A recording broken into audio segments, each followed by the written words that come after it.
हम ठाकुर जी को तो देखते हैं, लेकिन वास्तव में कभी कभी लगता है ठाकुर जी हमको देख के आंख बंद कर लेते होंगे, बोले पूतना बन के आया मेरे सामने मत आ, जा लौट जा, वास्तविक रूप में जाओ। आप कहेंगे वास्तविक रूप में गए हैं, इस बात का प्रमाण क्या कि मंदिर में जाओगे और कपाट बंद होंगे ना तो नेत्रों से आंसू गिरेंगे कि कब खुले कपाट, हम कब पुनः दर्शन करें, ऐसी स्थिति हो जाएगी। नारद जी को एक बार अभिमान हो गया कि मुझसे बड़ा कोई भक्त नहीं भगवान का। भगवान बोले अच्छा नारद, अभिमान, इधर आओ। नारद जी गए, जी भगवान। बोले कि भैया हमने सुना है तुम बहुत दिनों से जो है बहुत भक्ति कर रहे हो, अब एक काम करो 2-4 दिन की छुट्टी पे जाओ। नारद जी बोले कहां जाऊं? बोले एक द्वीप है श्वेत द्वीप, वहां घूम के आओ। तो हमारे वृंदावन में जो श्री राधा वल्लभ लाल है ना बंधुओं, इनकी श्वेत द्वीप में सेवा करते हैं श्री महादेव स्वयं शंकर जी। अब वो पूरी विस्तार से कथा सुनानी पड़ेगी कि फिर ये वृंदावन कैसे आए, कभी सुनाएंगे, कल अगर अवसर हुआ या आज ही मिल गया तो सुना देंगे। तो महादेव श्वेत द्वीप में राधा वल्लभ लाल जी की सेवा करते हैं, स्वयं शंकर जी, पार्वती जी, गणेश जी, कार्तिकेय जी सब सेवा करते हैं। तो जैसे ही नारद जी महाराज श्वेत द्वीप पहुंचे तो क्या देखा, अनंत वैष्णव जय जय राधा वल्लभ लाल कीर्तन कर रहे हैं और सामने कुंज में राधा वल्लभ जी बैठे हैं और श्री महादेव उनकी आरती कर रहे हैं। ये दर्शन करके नारद जी बड़े प्रसन्न हो गए। लेकिन जैसे ही महादेव ने आरती के बाद में पर्दा लगाया, पर्दा लगाते ही जितने वैष्णव दर्शन कर रहे थे सब मूर्छित होकर गिर पड़े, सब गिर गए, अकेले नारद जी रह गए। नारद जी बोले ये क्या हुआ, ये सब गिर क्यों गए? नारद जी ने उनकी नब्ज जाके देखी, हृदय पे हाथ रख करके देखा, नासिका के पास उंगली रख के देखी तो ना श्वास चल रही, ना हृदय चल रही, ना नब्ज चल रही, सब पधार गए। नारद जी बोले ये क्या हुआ, ये सब पधार कैसे गए? थोड़ी देर बाद महादेव पुनः आए और घंटी घड़ियाल बजा करके जैसे पर्दा दोबारा खोला सब पुनः उठ गए, जय जय राधा वल्लभ लाल दर्शन करने लगे, प्रणाम करने लगे। नारद जी को समझ नहीं आया, नारद जी दौड़ करके महादेव के पास गए, बोले भगवान आपने कपाट बंद किया, ये सब मूर्छित क्यों हो गए, और अभी आपने आगे खोले ये पुनः ये क्या है, मेरी सोच से परे बात जा रही है, क्या है बताइए। तब महादेव बोले इन सब वैष्णवों के प्राण श्री राधा वल्लभ जी के दर्शन में विराजमान है। जितनी देर राधा वल्लभ जी दिखते हैं उतनी देर ये जीवित रहते हैं, जैसे ही राधा वल्लभ जी का अनवसर होता है इन सब के प्राण भी निकल जाते हैं, इतने विरह में रहते हैं राधा वल्लभ जी के। नारद जी बोले एक डिब्बी मिलेगी मुझे? शंकर जी बोले लो, क्या करोगे? बोले इन सब की रज ले जाऊंगा, रोज माथे पर तिलक लगाऊंगा। मैं तो सोचता था मुझसे बड़ा कोई भक्त नहीं है, लेकिन इन लोगों की भक्ति पर तो मैं भी न्योछावर हूं। श्री राधा वल्लभ लाल की जय। ये स्थिति कि कपाट बंद हुए तो प्राणी निकल गए। और हमारे जैसे आप जैसे दर्शनार्थी लोग तो मंदिर में जाते हैं और मंदिर में राधा वल्लभ जी सामने खड़े हैं और लोग खड़े हो जाते हैं आंख बंद करके, पता नहीं क्या क्या बोलते हैं, हनुमान चालीसा ही गाते होंगे, वही आती है सबको। अरे दर्शन का मतलब होता है नेत्र बंद नहीं, नेत्र खोल के निहारो, सीखो, पहले गुरु के चरणों में जाओ, भागवत की कथाएं सुनो, यहां पर वृंदावन के रूप को समझो, राधा वल्लभ लाल जी का रूप समझो, बिहारी जी का रूप समझो।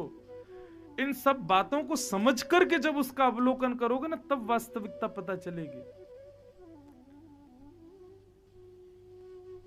साइंस पढ़ी नहीं और सीधे आपको लैब में ले जाएं और सारे इक्विपमेंट्स दे दिए जाएं, फॉर्मूला दे दिए जाए, करो भैया, अब तो वहां तो ऊधम मचाया आएगा, कोई बालक जाएगा उधर उल्टा सीधा मिलाया के विस्फोट हो जाएगा। वही हो रहा है, विस्फोट ही हो रहा है इस वक्त वृंदावन में, कहीं का कहीं कुछ भी कर रहे हैं लोग।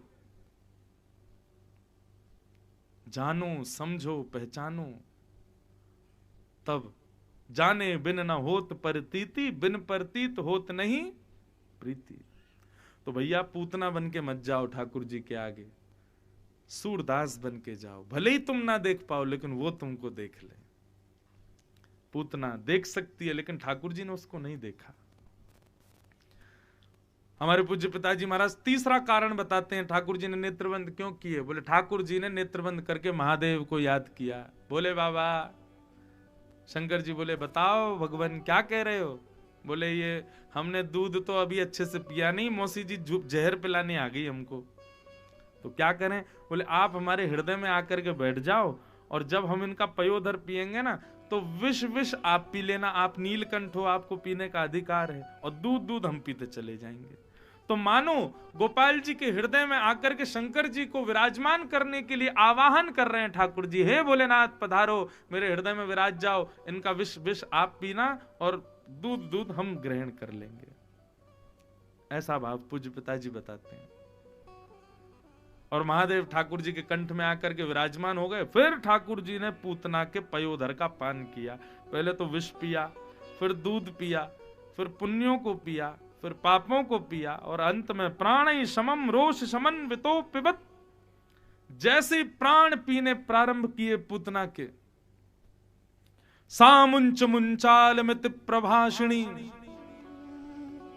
मुंच मुंच छोड़, लाला छोड़, कन्हैया छोड़, अरे बालक छोड़, चिल्लाने लगी। और देखते ही देखते पूतना अपने रूप में परिणत होने लगी, राक्षसी बनने लगी। विशाल विकराल स्वरूप पूतना का प्रकट हो गया। जैसे ही पूतना राक्षसी बनी, भगवान ने अब नेत्रों से हाथ हटाया। अब देखा, बोले हाँ अब लग रही हो ना जैसी तुम हो वैसी, बदल के आई थी अपने आप को, अब दिख रही हो बढ़िया। देखो बंधुओं, हम जैसे भी हैं ठाकुर जी ने बनाए हैं। हम काले हैं ठाकुर जी ने बनाए, गोरे ठाकुर जी ने बनाए, सुंदर ठाकुर जी ने बनाए, बुरे ठाकुर जी ने बनाए, छोटे नाटे ठाकुर जी ने बनाए, लंबे ठाकुर जी ने बनाए। हम जैसे हैं ठाकुर जी हमको वैसा देखना चाहते हैं। अपने आप को बदलना क्यों, और अपनी बनाई हुई इस कृति पर हंसना क्यों, या उस पर दुख क्यों मनाना। ठाकुर जी ऐसे ही देखना चाहते हैं, उसमें राजी रहो।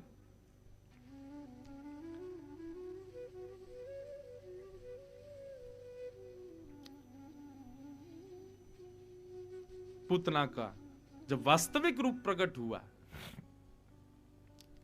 तब भगवान ने, अच्छा इस पूरी कथा से कहीं माताएं बहनें ऐसा नहीं सोच लें कि महाराज जी श्रृंगार के विरोधी हैं। महाराज जी कह रहे हैं श्रृंगार करके मत जाना मंदिर में, ना, खूब सज धज के जाओ, ठाकुर जी के लिए सज के जाओ। मीराबाई कहती हैं,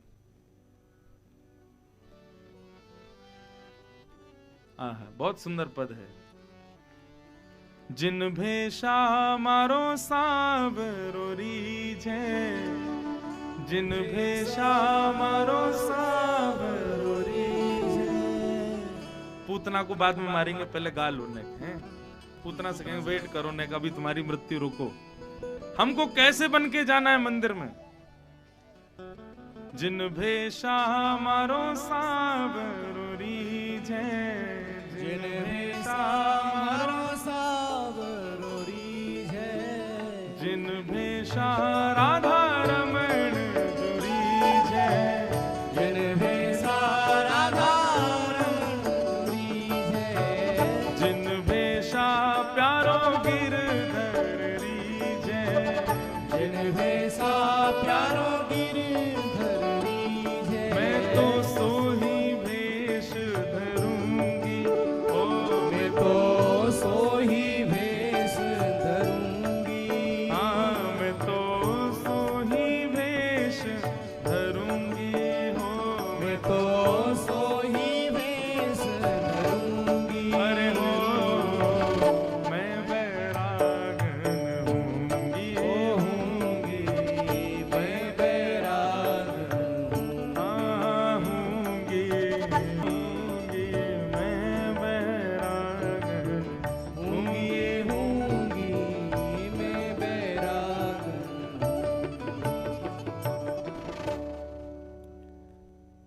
हमारे वृंदावन में आप जब पारंपरिक वैष्णवों को देखोगे, पारंपरिक वैष्णव मतलब जो गुरुजनों के आश्रित रहते हैं, उनके सिर पर माथे पर देखना, किसी के उर्धपुंड में आपको श्वेत ऐसे दोनों तरफ, बीच में लाल, रामानुजी तिलक दिखेगा, किसी में गौड़िया वैष्णव तिलक दिखेगा, किसी में हरिवंशी तिलक दिखेगा, किसी में हरिदासी तिलक लिखेगा। हमारी हरिदास परंपरा के तो बस पूछो ही मत। पतो कहा करें, चंदन घिसें, पहले तो तिलक लगाएंगे दोनों तरफ। अच्छा, तिलक का क्या मतलब है? ये दो तरफ जो तिलक आता है ये ठाकुर जी के चरण हैं, और मध्य में जो तिलक आता है ये श्री जी हैं। इस प्रकार से तिलक धारण किया जाता। अलग अलग फिर संप्रदायों में अलग अलग भाव हैं। गौड़िया वैष्णव संप्रदाय में नाक पर यहाँ पर तुलसी जी पधराते हैं और ऊपर ठाकुर जी के चरण, तो चरणों में तुलसी जी बैठी हैं और वो चरण हमारे माथे पर बैठे हैं, हमारी बुद्धि सुधारने के लिए इस भाव से धारण करते हैं। तो ये भेष किसी सामान्य व्यक्ति को रिझाने के लिए नहीं है, कोई और रीझ जाए हमारे उस भेष से इसलिए नहीं है। श्याम सुंदर रीझ है इसलिए है। हमारे हरिदासी जो हैं वो क्या करते हैं, चंदन घिसेंगे या फिर ब्रजरज लेंगे और हाथ में लेकर के थोड़ी यहाँ लगा लेंगे, थोड़े गालों पे लगा लेंगे, नाक पे लगा लेंगे, आंखों पे ऊपर लगा लेंगे, पूरे मुंह पे पोत लेंगे। उनसे कहो भैया ऐसे क्यों बन गए हो, हाउ बिलाऊ से, हवा से बन गए हो। बोले अरे सब लाला को दर्शन करवे जामे, कोई लाला को दर्शन देवे जावे, हम तो लाला को हंसावे जामे कि हमको देख के कन्हैया हंस जाए, हमको देख के बिहारी जी ने मुस्कुरा जाए। बेचारे पूरे दिन लाखों ब्रजवासी इनको लाखों दर्शनार्थी इनको दर्शन देते रहे, बैठे रहे चुपचाप, कछु करे ना धरे, तो हम तो ऐसे बन के जामे कि ठाकुर जी हमको देख के हंस जाए। बोले आ देख कितना बढ़िया लग रहा हो, प्यारो प्यारो बन के आए हो। हमारा भेष किसके लिए? अभी आज कई सारे पट के महाराज लोग लेके आए, बोले ये पहन के जाओ, ये पहन। हम पता क्या पहन के आए हैं, ये सामान्य नहीं, ये श्री जगन्नाथ जी रात में ओढ़ करके जो वस्त्र पहन के सोते हैं ये वो वस्त्र है। इसको गीत गोविंद, श्री जगन्नाथ जी गीत गोविंद पहन के सोते हैं। जयदेव महाप्रभु के द्वारा लिखी अष्टपदी को ओढ़ करके सोते हैं, अपने हृदय से लगा करके सोते हैं। तो अभी जगन्नाथपुरी में कथा थी, तो वहां हमारे कथा में एक अहमदाबाद के वैष्णव आए, उन्होंने गीत गोविंद ठाकुर जी को पहनाया, तो जो पुराना वाला गीत गोविंद था वो मुझको मिल गया। तो हमने कहा आज भैया आज तो यही पहन के चलेंगे। अब इसमें किसी को भाए नहीं भाए, सुंदर लगे ना लगे, इससे मतलब नहीं है। श्री जगन्नाथ जी आज हमारे ऊपर बैठे हैं, दोनों तरफ पैर टांग के, ऐसा भाव मन में आ रहा है। जिन भेषा मारो सांवरो रीझे, जिन कर्मों से मेरे गिरधर रीझे, हम वो ही करेंगे। हमको किसी से मतलब नहीं कौन किसको क्या लग रहा है।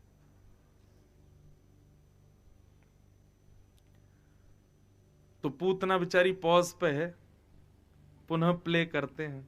ठाकुर जी ने उसके प्राण पिए और जैसे ही प्राण निकाले महाराज, सा मुंच मुंचाल मित प्रभाषणी, ठाकुर जी को दूर करने लगी। अरे हट लाला हट, कन्हैया हट, बालक छोड़, चिल्लाने लगी। तो नन्हे से ठाकुर जी बोले मौसी जी हम पे तो पकड़ना ही आवे, छोड़ना ना आवे।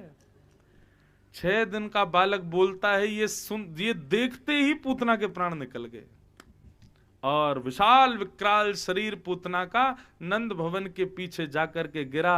ना जाने कितने खेत उसके नीचे चूरन बन गए। बोल पूतना मर्दन भगवान की जय। तो भैया पूतना की कथा से यही सीखना है कि दर्शन में कैसे जाना चाहिए। कितनी बातें सीखी आज? 2 प्रमुख बातें। पहली बात तो किसी वैष्णव का अपराध करके मत जाना मंदिर में, नहीं तो ठाकुर जी आपको देखेंगे नहीं।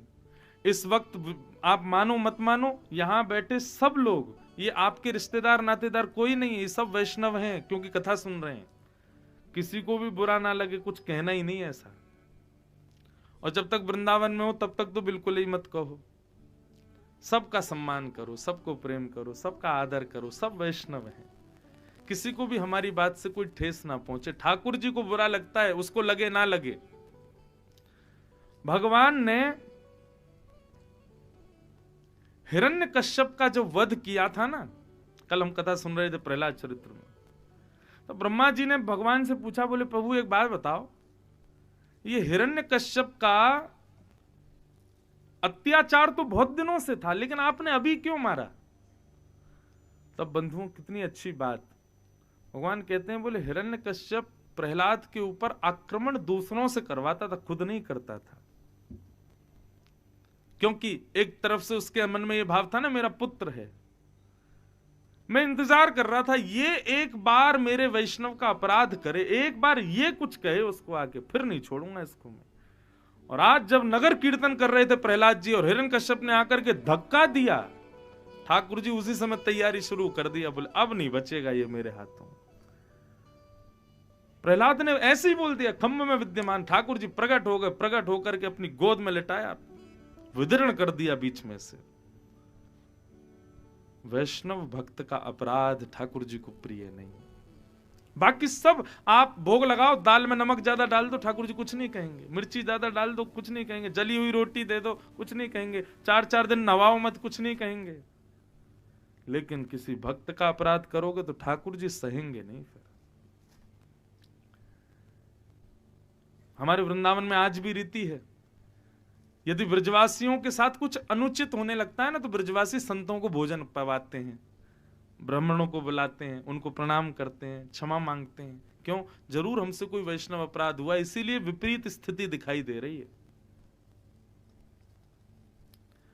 तो पूतना से हमने सीखा वैष्णव अपराध नहीं, वैष्णवों को भक्ति में ही लगे रहने दो, अपनी ओर आकर्षित करोगे तो अपराध बनेगा और ठाकुर जी तुमको नहीं देखेंगे। और दूसरी बात, जैसे हो वैसे पहुंच जाओ ठाकुर जी के आगे, अपने रूप को बदल करके मत जाओ, अपने आप को बदल करके मत जाओ। कामी हो, क्रोधी हो, अच्छा हूं या बुरा हूं, जैसा भी हूं तुम्हारा, ऐसे जाओ, फिर ठाकुर जी चिकित्सा करेंगे। तो इस प्रकार भगवान ने पूतना का वध किया। पूतना का वध करने के बाद में गौमूत्रेण स्नापित्वा पुनर्गौरज सार्वकम रक्षां चक्षुश्च सकृता द्वादशांगेषु नामभिः। आहा, नन्हे से गोपाल जी हैं, पूतना आई थी तो यशोदा मैया घबरा गई, अरे मैया कितनी बड़ी राक्षसी आई, मेरे लाला को जन कैसी नजर गुजर लगाई गई होगी, कहां करूं, कहां लेके जाऊं। यशोदा मैया किसी के पास नहीं लेके गई, सीधी गैया के पास लेके गई ठाकुर जी को। और सबसे पहले तो गौमूत्र से ठाकुर जी को नवाया, उसके बाद में गौ पुच्छ से ठाकुर जी को झाड़ा लगाया, और गाय के चारों खुरों के नीचे से रज उठा करके भगवान के सर से लेके नीचे तक 12 अंगुलों में लगाया। देखो, हमारे बालक रो में तो सीधे हम डॉक्टर के पास भगते हैं। लेकिन बंधुओं एक बात, माताएं जितनी बैठी, छोटे छोटे बच्चे यहाँ बेचारे सब आए हैं, खूब आनंद करते हैं। बच्चे तो रोते ही हैं, बीच बीच में रो तो जाते हैं, और ऐसे रोते हैं, माँ सोचती है अब मुझे कथा भी सुननी है और इसको रोना भी है, क्या करें। अब मैं भी नजर बचाता हूँ कि मेरी कथा अभी चलती रहे, मैं भूल नहीं जाऊं आगे। लेकिन बेचारे जैसे तैसे मैनेज करते हैं। इनकी गलती क्या, ये तो सुनना चाहते हैं, लेकिन बच्चे बीच बीच में थोड़ा रुदन करते हैं। देखो, सबसे बड़ा वैद्य यदि संसार में कोई है तो वो है गौ माता। हर माँ को, छोटे बालक जब तक हैं, मतलब जब तक 5-6 वर्ष के बालक हैं, हर माँ को गाय के खुर की रज, गाय के चरणों की रज अपने पास रखनी चाहिए। और कुछ मत करो, रोज अपने बालक को बस एक टीका उस रज का ही लगाओ, गाय की रज का, गाय की चरण रज का। आप कहेंगे महाराज जी कहां का प्रमाण दे रहे हो? भागवत का प्रमाण दे रहे हैं। किसी और बालक पर एक्सपेरिमेंट हुआ हो तो नहीं भी मानो, स्वयं श्री कृष्ण के एक्सपेरिमेंट में आपको बता रहा हूं। यशोदा मैया रोज एक टीका लगाती है ठाकुर जी को, और किसका? गायों की चरण रज का। वो ठाकुर जी की सदैव रक्षा करते हैं। जब भी ठाकुर जी को कोई ऐसा लगता है कि थोड़ा ज्वर जैसा आ गया, ठाकुर जी का मुंह थोड़ा उतरा है, मैया तुरंत ले जाती गैया के पास, पूंछ से ऐसे ऐसे झाड़ा कर देती, लाला ठीक है जाए, मेरो लाला स्वस्थ है जाओ। ठाकुर जी स्वस्थ हो जाते। गाय वैद्य है, हमने उसको जानवर मान लिया। ठाकुर जी को सबसे प्रिय है गैया, वो मां है, जानवर नहीं। तो छोटे छोटे बालकों को ले जाओ गौशाला, गायों से प्रेम करना सिखाओ, गायों की रज बालकों के माथे से लगाओ, गायों के गौमूत्र पीना सिखाओ, धीरे धीरे गाय की पुच्छ से उसको झाड़ा दो। मां अपने पुत्र को कब तक दुग्ध पान कराती है? बहुत कम समय, 1-2 वर्ष, 3 वर्ष, 4 वर्ष। उसके बाद 80 वर्ष तक, 90 वर्ष तक गाय ही उसका पालन करती है, उसको दूध देती है। वास्तविक मां 3-4 वर्ष तक दुग्ध पान कराती है, लेकिन गौ मां हमको 80-90 वर्ष तक दूध ही पिलाती रहती है। कैसी मां है? उससे प्रेम क्यों नहीं? छोटे छोटे बच्चों को यदि तीर्थों में नहीं भी ले जाया जाए चलेगा, पूजा पाठ में नहीं भी बैठाया जाए चलेगा, लेकिन गौशाला जरूर लेके जाओ। गायों से प्रीति बढ़ गई ना तो गोपाल से प्रीति अपने आप बढ़ जाएगी बच्चों की। गाय, भगवान के द्वादश अंगों में तिलक लगाया यशोदा मैया ने, ठाकुर जी मंद मंद मुस्काने लगे। मैया बोली लाला ठीक है गए हो। धीरे धीरे ठाकुर जी अब 3 महीने के हो गए। 3 महीना के भय तो आज ठाकुर जी ने पहली बार करवट बदली। जैसे ही करवट बदली महाराज पूरे नगाड़े बजने लगे ब्रज में। बोले कहा भयो? बोले आज नंद के लाला ने करवट बदली है। करवट उत्सव हुआ ठाकुर जी का। बताओ,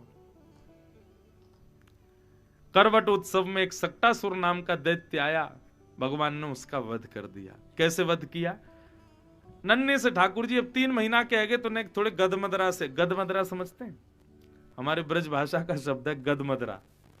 गदमदरा मतलब गाल फूल गए, हाथ फूल गए, पैर फूल गए, पेट भी नेक्सो से फूल गया, ठाकुर जी गोल मटोल हो गए, गदमदरा। अब गदमदरा से ठाकुर जी है तो गोपियां देख करके तो रुके ही नहीं, कोई गाल खींचे, कोई पाम खींचे, कोई हाथ खींचे। ठाकुर जी चिढ़ के रोने लगे, लाल पड़ गए ठाकुर जी रोते रोते। यशोदा मैया बोली हटो, सबरी आके लाला को छेड़ रही हैं।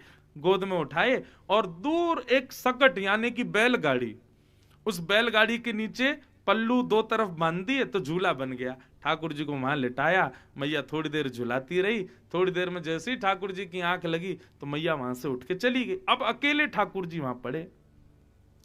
इतने में ही सक्टासुर नाम का दैत्य उस बैलगाड़ी के ऊपर आ गया।